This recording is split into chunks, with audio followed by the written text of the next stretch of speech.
Jai Radha Madhav Kunj Bihari.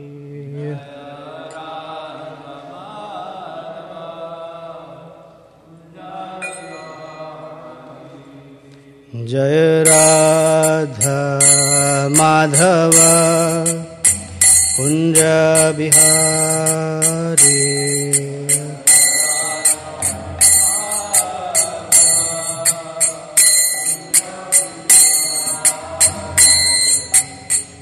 गोपीजना Vallabh Girivardhari.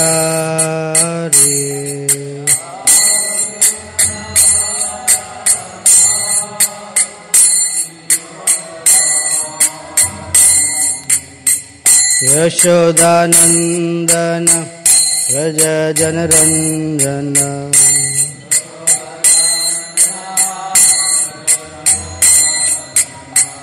Yamuna तीरवनचारी।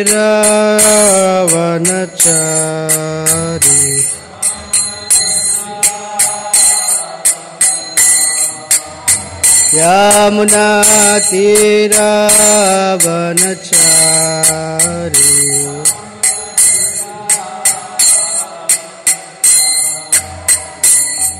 Jai Radha Madhav Kunj Bihari.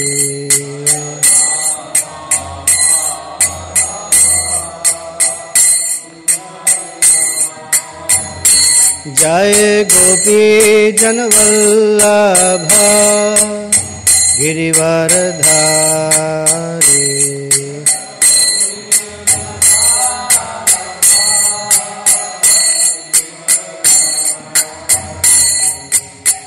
Yashodanandan Vraj Janaranjan.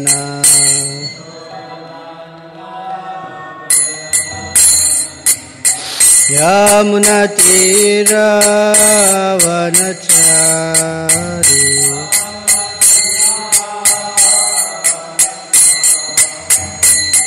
Jai Radha Madhav Kunj Bihari.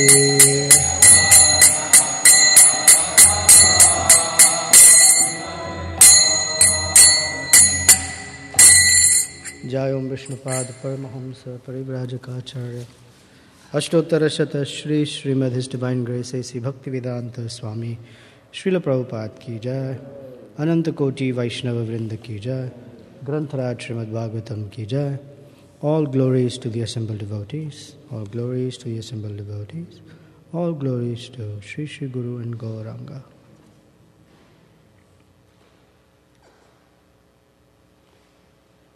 Mukunda, if you don't mind, can you open the windows and turn on the fans, please?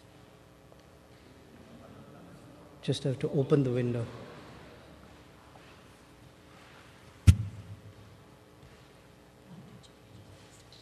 Oh.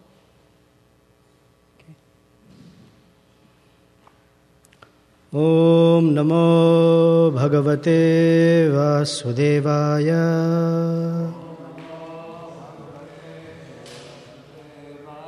Om Namo Bhagavate Vasudevaya.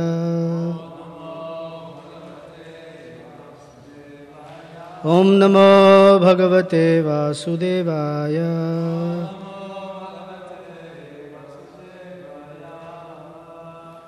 Grantaraj Srimad Bhagavatam, Canto 4, Chapter 29, Text 67.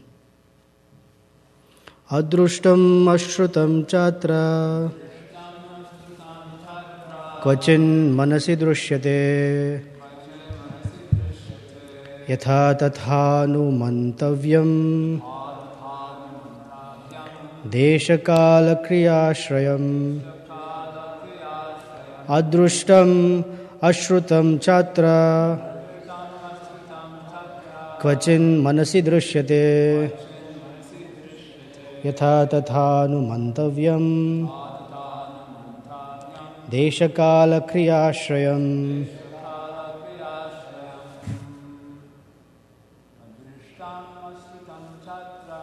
Adrushtam ashrutam chatra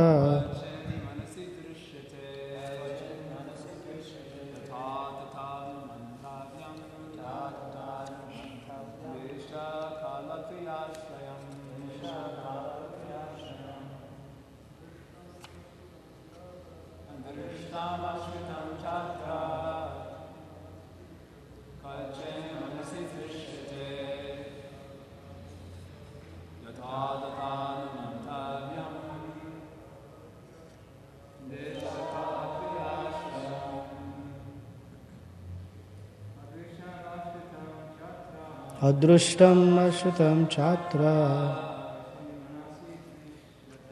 Kvachan manasi drishyate Yatha tathanu mantavyam Deshakala kriyashayam. Ladies, please. Adrushtam ashrutam chatra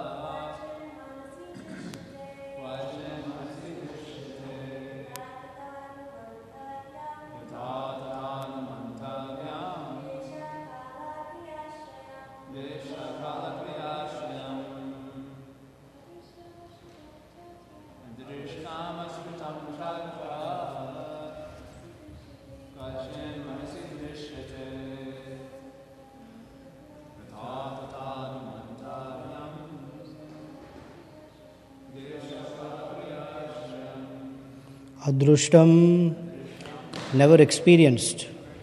Ashrutam, never heard. Cha, add. Atra, in this life. Kvachit, at some time. Manasi, in the mind. Drushyate, is visible. Yatha, as. Tatha, accordingly. Anumantavyam, to be understood. Desha, place. Kala, time.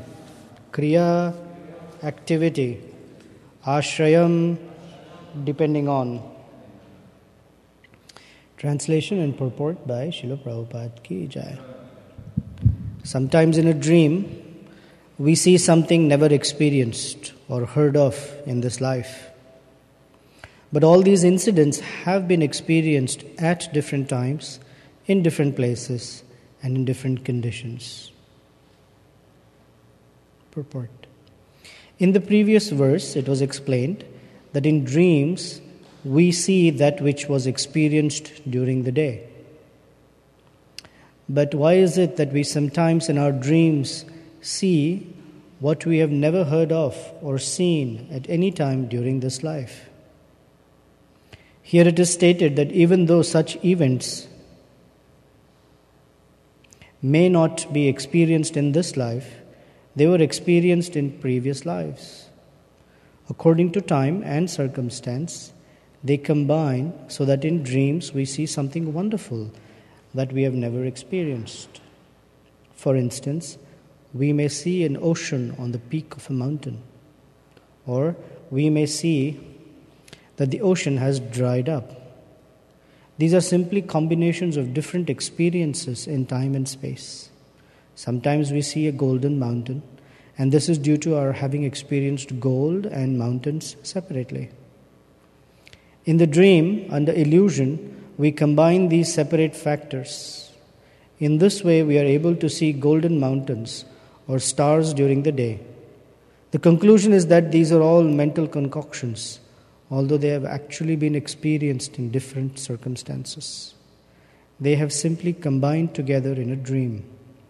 This fact is further explained in the following verse. Om Ajnana Timirandhasya Gyananjana Salakaya Chakshur Unmilitam Yena Tasmai Shri Gurave Namaha Sri Chaitanya Manobhishtam Sthapitam Yena Bhutale Swayam Rupa Kadamahyam Dadati Swapadantikam Vancha Kalpatarubhyascha Kripa Sindhubhya Evacha Patitanam Bhavanebhyo Vaishnavebhyo Namo Namaha. Jai Shri Krishna Chaitanya Prabhu Nityananda Shri Advaita Gadadhara Shivasadi Gaura Bhakta Vrinda Hare Krishna Krishna Krishna Hare Hare Hare Rama Rama Rama Hare Hare. I just received news that Bhakta Jerry has left his body. Apparently yesterday he opened his eyes and came back to external consciousness. But just now Mataji informed, I don't know any of the details, but just that he left his body. This morning? 20 minutes ago. We offer our prayers and best wishes that whatever devotional service was rendered will be fully available as opportunities whatever that next situation or destination might be.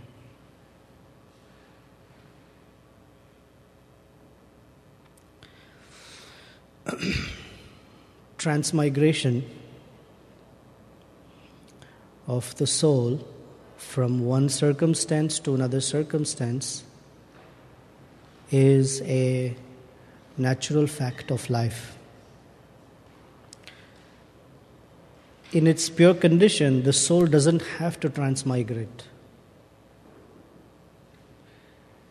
It is eternal, fully cognizant, and blissful. There is no need for the material body.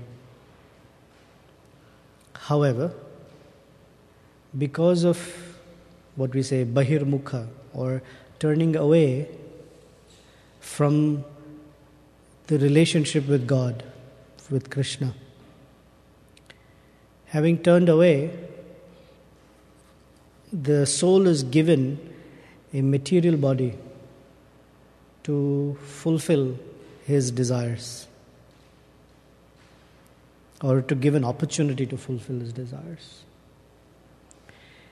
And along with the material body, he is given the material atmosphere. And if you have observed, the material atmosphere works exactly opposite to all the things that we desire. Meaning, the material atmosphere is designed in such a way that it seems like our desires are being fulfilled, but actually our desires are being frustrated. It's like a little play. We're given something and it's taken away. We're given something, it's taken away. Whatever it is.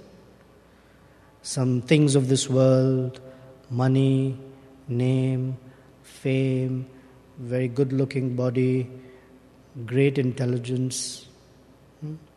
I'm picking up from where we left off yesterday, Jai Jagannath Prabhu. Janma Ishwarya Shruta Shri. We are given these things. A good birth, some knowledge, intelligence, wealth or some opulence, and some beauty, bodily beauty. But they're all taken away. In the end, or like Prabhupada says, in the ultimate issue, everything is taken away. The problem that arises is because we've received something, we very quickly hold on to it thinking this is mine. And as soon as we think this is mine, but by nature those things have to be taken away, there is this tension. And that tension is called attachment. However, it doesn't matter how strong one is, physically or intellectually or mentally, however strong, even philosophically, what always wins is material energy. Daivihi esha gunamayi mama maya duratyaya. The only method by which one can overcome the power or the force of the material energy is to be sheltered at Krishna's lotus feet. Mameva ye prapadyante mayamitam tarantite. In fact, sometimes a person thinks that I am detached, and that's the illusion by which he is attached to this world. Narada Muni says, they think that they're very intelligent, but avishuddha buddhaya. Their intelligence is not completely purified. The material energy makes them think, yes, you're so detached. That's right. You're so detached that you can see everything philosophically. You can philosophize the whole thing, all the phenomena. In fact, you're liberated. Vimukta manina. Manina means to think. And that's connected here because we've been talking about what is manodharma, riding the chariot of the mind. Different people ride the chariot of the mind in different ways. Some ride the chariot of the, because there are different brands of chariots. There is the Volkswagen, there is the Toyota, there is the Lexus, there's the Mercedes. Some people have Boeing chariot that travel very fast all over the place. Lockheed Martin, it's the rocket designers. And so these chariots, by these chariots, different people travel differently. For some materialists, their riding on this chariot is all these plans, materialistic plans of how they will become very well established in this very uncertain material energy. So they have many predictive models. They try to predict how best can I bring about certainty in a very uncertain atmosphere. Then there are other persons who drive the chariot in a different way. They say, all these materialistic things, we don't pursue all these gross things. We pursue the subtle things. Art, music, poetry, like that. They have a different chariot that they ride. And they live in this mental sphere of life. You've seen certain poets or people, they don't care how they're a little unkempt. They're always into some poetry, something, different world, artists. Still, they're also riding a chariot. Then there are the philosophers who are on the intellectual platform above all of this. They try to distinguish why things happen. They try to come to rationalize ethics and morality and what's the right thing to do, what are the principles to live by. That's a different chariot.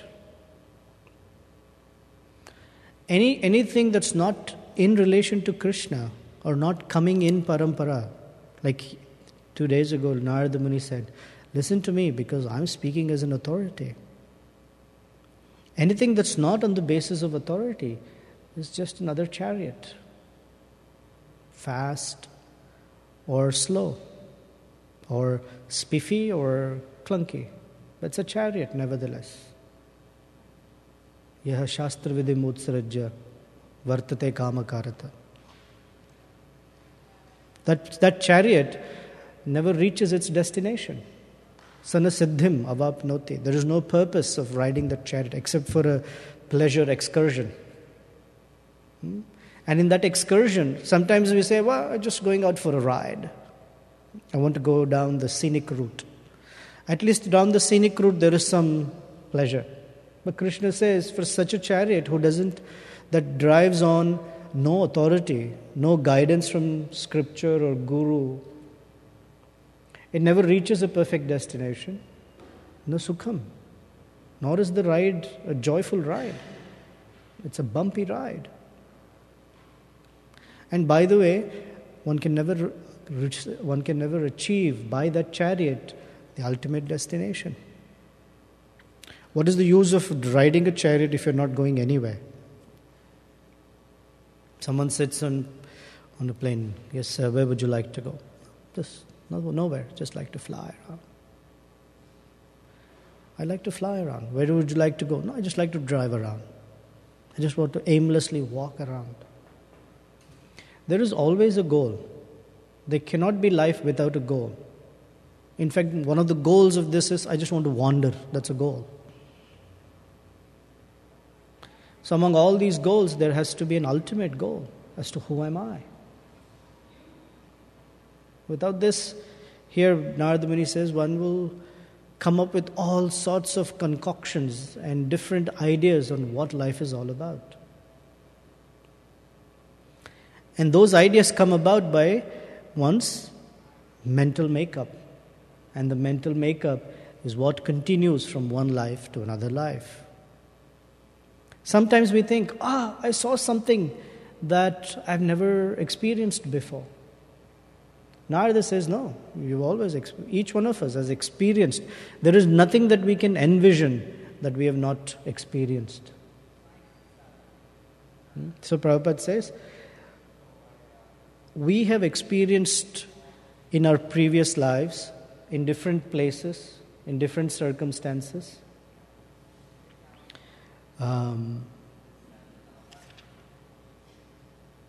at different times, different bodies that we've been in.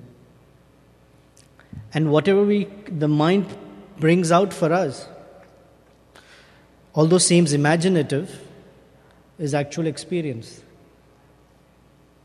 This should tell us that we are limited, that we cannot imagine something that we have not experienced.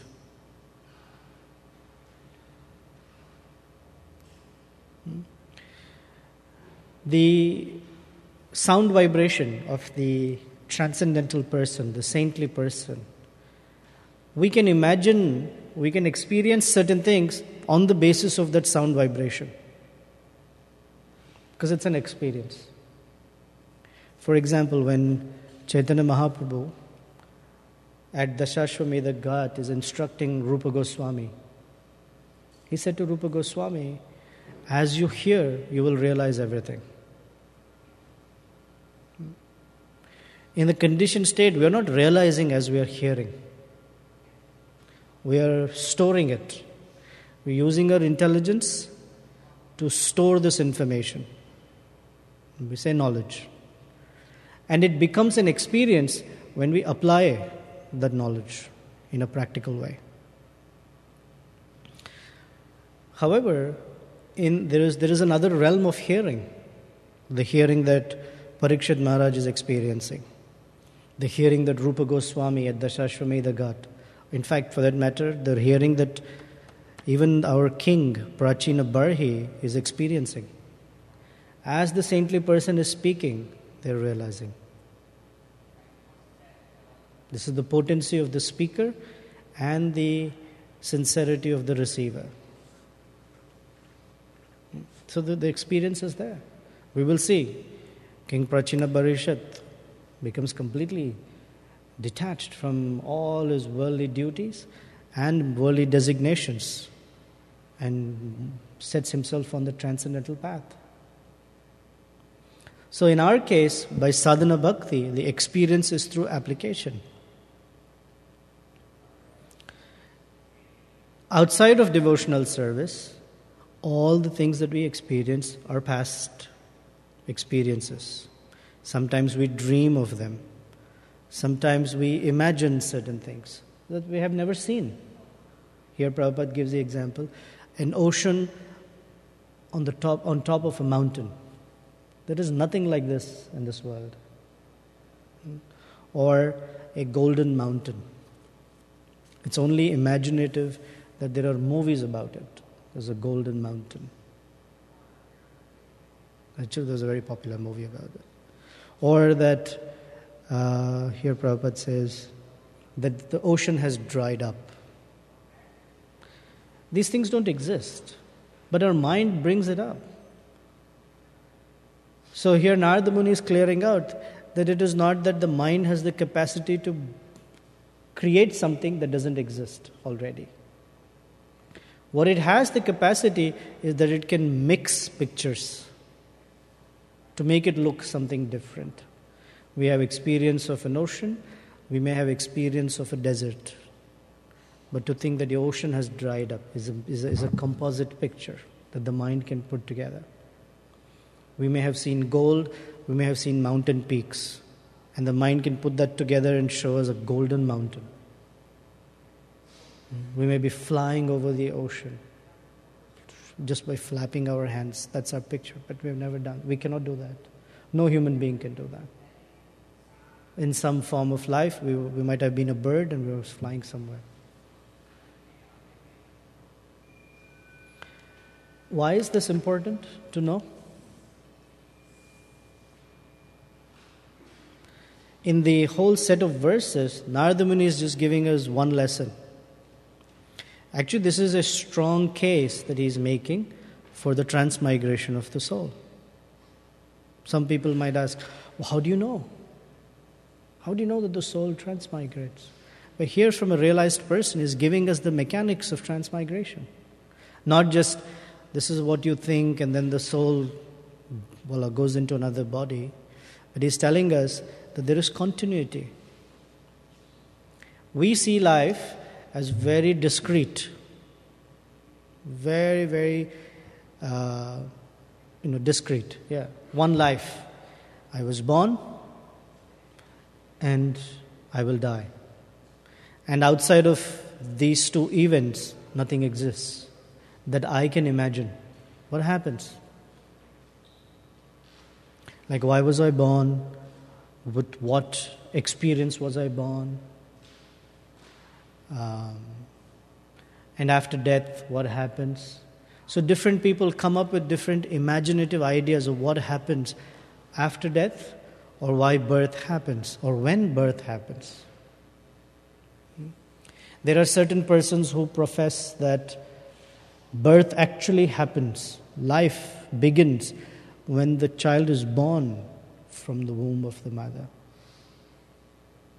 There are some persons who say, no, by the 18th week in the gestation period, when the embryo is 18 weeks old or 8 weeks old, the first heartbeat shows up. That's when life begins. So it depends on which camp one is. Those who are in the pro-choice camp, they say it's after birth, after the baby comes out of the womb. So before that you can abort because there is no life. The pro-life people say, no, first 8 weeks heartbeat is there. So you cannot abort. But nobody can explain, pro-life or pro-choice, you cannot explain why in a particular family a particular child is born and how that happens. Most people are very good at describing the what, like what is happening. Very few people can describe how. So through biology and all this powerful microscopes, they can say the sperm traveled and fertilized the egg. To some extent, that's the how. Really, that's really not the mechanics of how. But nobody can describe why. Even the how is not well defined.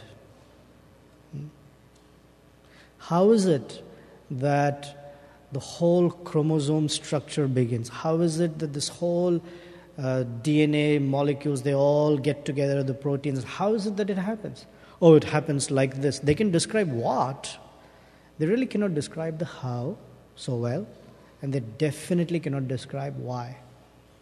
Narada Muni is describing the why. This is the gold mine of information or knowledge that Narada Muni is giving us. It's the why. Karmatmakam. Rishabdev gives us like a principle. Karmatmakam yena sharira bandha. That when the mind is full of fruit of desires, karmatmakam, the consequence is sharira bandha. He is to be bound in a body. Narada Muni is giving us the details, the how and the why. Why someone is born in a particular family? What's their previous baggage look like? Because according to King Prachina Barhisha, it's a very logical question. Body changes, and the change is so distinct. Then how can karma from a previous life show up in this life? The body is completely changed. I'm a human being into an animal body. How does karma get transferred? And the how is through the subtle body. And the carrying agent is the mind. And the mind is full of these desires. So we heard yesterday, these desires get activated by the agency of time. When they are fully activated, they are called prarabdha, karma. And what is yet to come is called aprarabdha. Like that. So with the agency of time, through one body, all these fruitive reactions, they all manifest. And all of this is put into the category of papa, sin. Generally we think, there's definition. What is sin? It has to be some gross activity, sin. You have to murder somebody, or you have to be completely intoxicated, or you have to kidnap someone or rape someone, and that's all sin. But if you give someone charity, that's not sinful. This is not proper definition, actually. Bhagavad Gita shows us through the modes of material nature that one who acts according to the modes of nature is sinful. I mean, that's such a far-reaching definition that it covers everybody in that. It covers all the persons in the mode of goodness into sinful life. Because mode of goodness may be cultivation of finer qualities of worldly nature. That is also considered sinful. Why? Any activity by which we get another body, the Bhagavad Gita says this is sinful. So human life is meant to understand what quality of activities must I perform that is completely transcendental. And this, even the great personalities, Krishna says, not very clear on.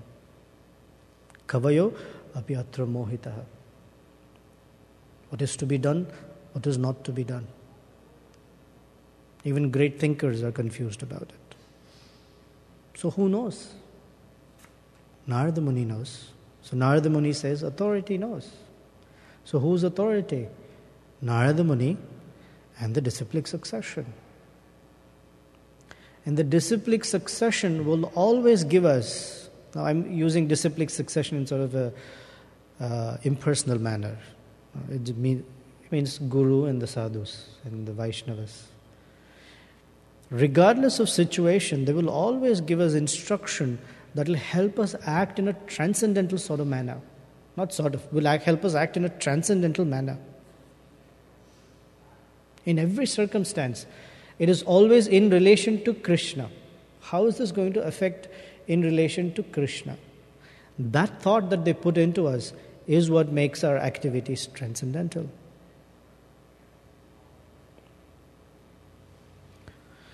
Is this helpful for us on a day-to-day basis? Yes, very helpful.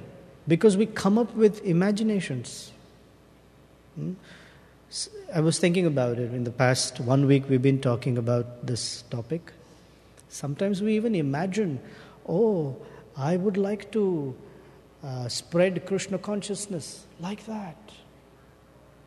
Have these big, massive festivals. 70, 80, 100,000 people will come. And we have a picture of it too. And that's just the mind giving us a picture of some other event that has happened. Huh?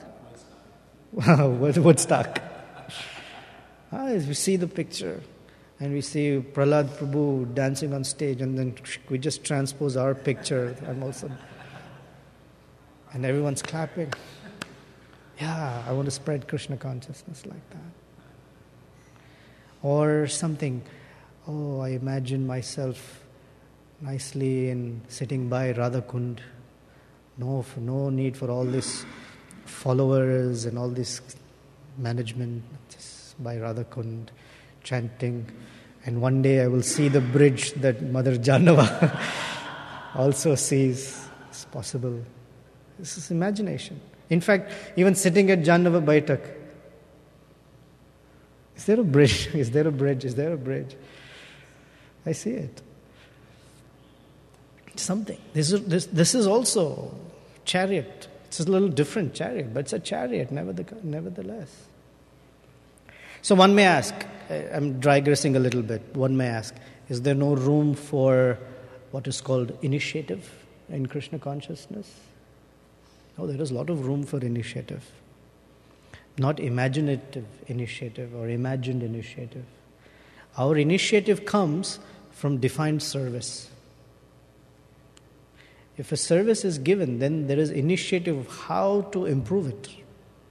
And that initiative is always checked, or confirmed by the spiritual master. That, this is a proper track for you to go. Or, one phrase that I keep hearing, so many times, keep it simple. But, we may have some imagined idea of how we want to do that service. It may not be necessary at this time.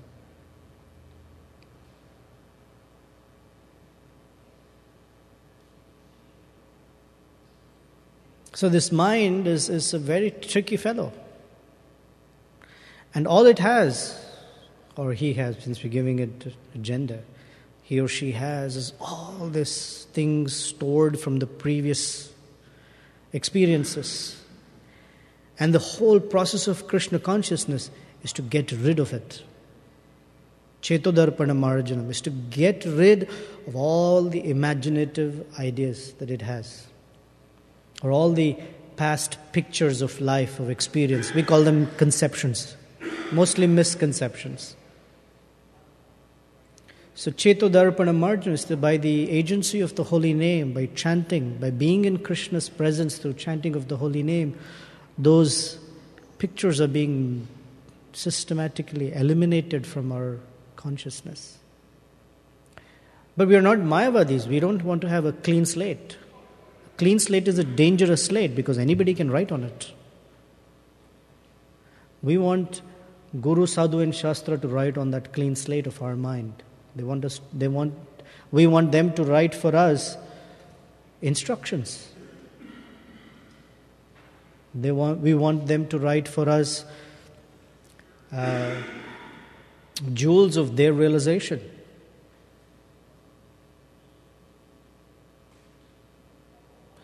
Then the transmigration ends. Otherwise, from this life we carry more, we pick up more conceptions and we store them. And nowadays storage has become very cheap, I believe. Right? We can get a 3 terabyte hard drive in less than $50, maybe $100. Because storage progressively is becoming cheaper. And the mind is a fantastic storehouse. And so, as we store these pictures and conceptions, transmigration will continue. Because what we store today, that's what we heard a few days ago, what we store today becomes an action tomorrow.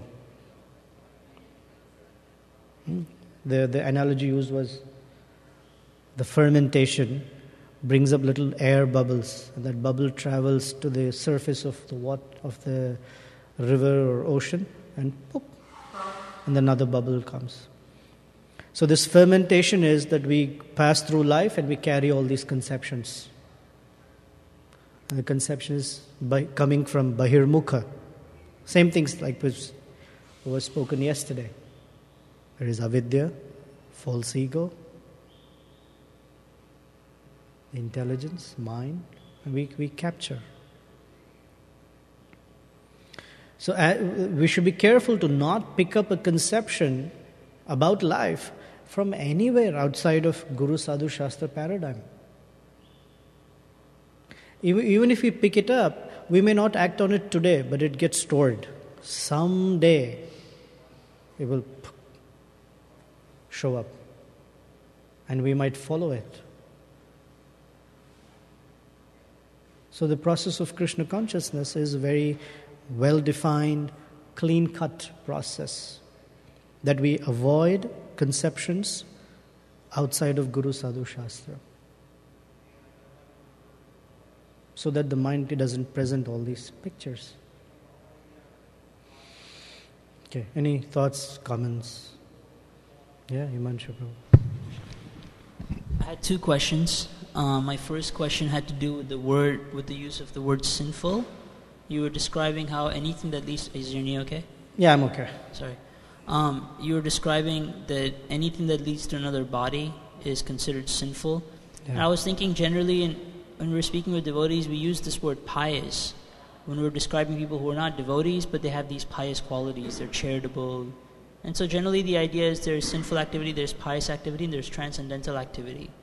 But you're presenting this picture that actually anything that is not transcendental is sinful. So I was wondering if you could clarify that a little bit more. And I had a second question I'll ask you after this. Okay. Prabhupada quotes this verse again and again from Chaitanya Charitamrita. Bhadra, Bhadra.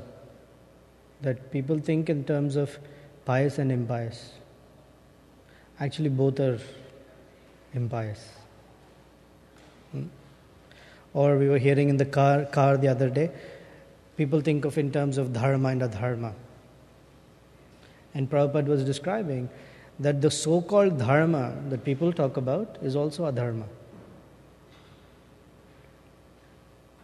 From the vantage point of a transcendental person, whether one is shackled by a golden chain or an iron chain, is it better? One is better than the other? No, both are shackles. But people are caught up in the, oh, I have a golden shackle, look at you. You have only an iron shackle. And from a transcendental perspective, both are shackled. So by pious activity, you get a golden shackle, and by impious activity, you get an iron shackle. But shackle nevertheless. So Krishna describes Shubha Shubha Phalaireva Mokshase Karma Bandhane in the 9th chapter. That by proper execution of devotional service, you're freed of Shubha and of Shubha Phala.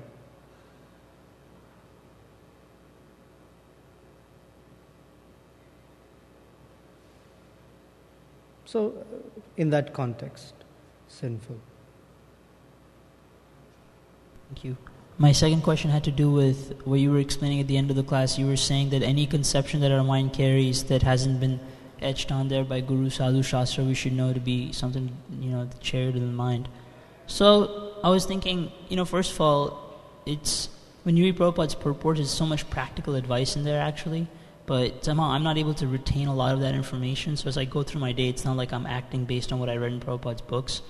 And also, it just seems very difficult. Like it seems like then every activity you do has to be connected to something you heard or something you read, and I just don't feel like my mind has that capacity to carry so much knowledge right now. That's too difficult, because what is the purpose of what we do is that it's not that by our hearing our mind is somehow like a storehouse of all these details.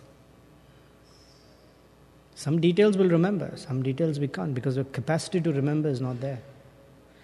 But what this means is that our life is guided by the right principles or devotional principles versus some other principles.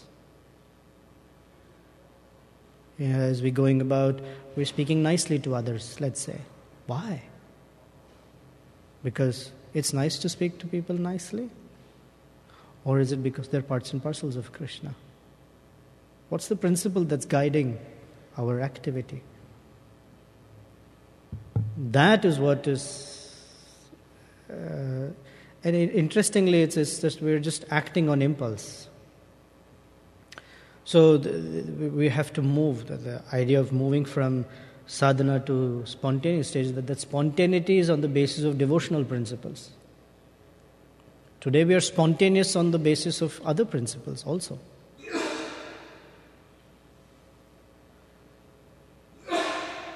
So let spiritual, devotional principles guide us.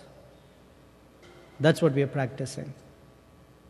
Details may change, may look different for different people. It's the principle that's important. Yes, Glenn?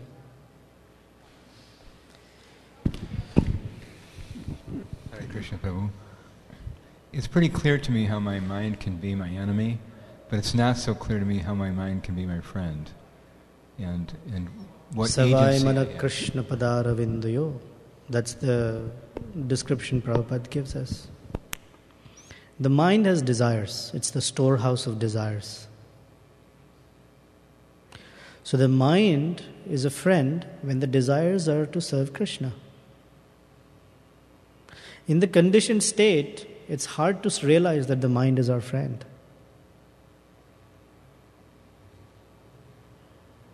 It's hard to realize that. However, the Bhagavad Gita says that the mind is a friend, or can be a friend, if the desires that we cultivate are devotional. Then our mind helps us rise to a higher level of consciousness. So it depends on what desires we're cultivating. So even in devotional life, if a person cultivates some other desires, then they will struggle with the mind. We usually call it mental platform. Person is hovering on the mental platform. This is a phrase we learn. First thing we learn, Prabhu, don't be mental. We learn to say it to others. That's what we learn first. Don't be mental means make all calculations of Krishna consciousness on the basis of mind. Versus on the basis of instructions from devotees, Guru.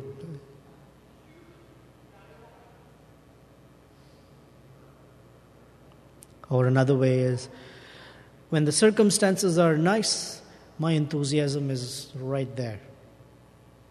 When the circumstances are really not favorable, my enthusiasm tanks completely. Today it's too hot, today it's too cold, today I'm hungry, today I'm tired. But when everyone says, what a wonderful devotee you are, Prabhu, special expression of Krishna consciousness. It's all on the chariot of the mind. Not that we don't need appreciation or encouragement, that's not my point. But our devotional service that goes up and down according to circumstances, that is mental. Nobody appreciates me, so what's the use of doing any service? That's the mind. For example. Yeah? Okay.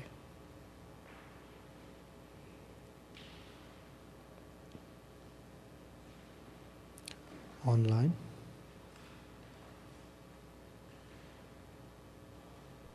Is this an internet question? Is there a name to the person? Krishna Rao. Krishna Rao. Okay. Krishna. Yeah, we know him. Yeah. Hare Krishna Prabhuji. What is the definition of Shastra in this age? Is it only texts like the Bhagavatam, Gita, etc.? Or does it include books written by Vaishnavas these days?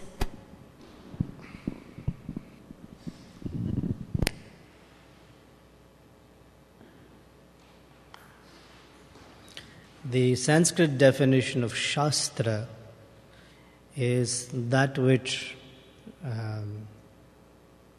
disciplines or that which guides. And so the definition of what is Shastra is, yes, definitely it is the Bhagavad Gita as it is, nothing else, and the Srimad Bhagavatam. And the Acharyas, whatever they have written, Acharyas in disciplic succession, whatever they have written, also falls within Shastras. They say, what's one of the phrase for the offenses against the holy name? To consider the fourth offense. To blaspheme the Vedic literatures or literatures pursuing or in pursuance of the Vedic principles. From a very etymological definition, Shastra has two main branches. One is called Shruti and the other is called Smriti. Shruti is that which originates from Krishna directly. Those are the four Vedas. Bhagavad Gita falls within that. Then the Smritis are compilations of the principles from Shruti that can be done by the sages. These are the Upanishads, the Puranas. They fall in the Smriti section. However, the Upanishad is already in the Vedas, sorry. So the Upanishad and the Vedas, they are the Shrutis. The Smritis are all the Puranas and there are different sections to it. But everything is considered Shastra. As long as the conclusion is Vedascha sarvair ahameva vedya, then that is proper knowledge. So it's considered Shastra. Now, from a practical perspective, because Krishna Rao is asking, and we know Krishna Rao, although within Sampradaya everything is Shastra, you can't mix the Shastra from one Sampradaya into another Sampradaya. The conclusions are all the same, that Krishna is the Supreme Personality of Godhead, the path to perfection is devotional service. All of that is consistent, but you cannot mix principles from one Sampradaya into another Sampradaya. That means, can you have like a salad bar of Shastra? No. You cannot. Because the moods are different and you can't mix the moods. When you mix the moods, you lose taste for either of them. And recently we had a conversation, so it's on a broader basis. When we make a plate of prasadam, there is rice and matar paneer. That's our favorite example, right? Rice and matar paneer. And that's very nice taste. If you pour sweet rice on top of that, although sweet rice by itself is very nice, very tasty, luscious, delicious, you pour sweet rice on top of matar paneer. You can't enjoy the sweet rice, you can't enjoy the matar paneer. The moods are different. Like that. Can't mix both. The principles are same, both are prasadam, like that. Is that all right? Krishna Rao? Okay, we'll stop here. Thank you very much for being with us. Srila Prabhupada ki Jai. Srimad Bhagavatam ki Jai.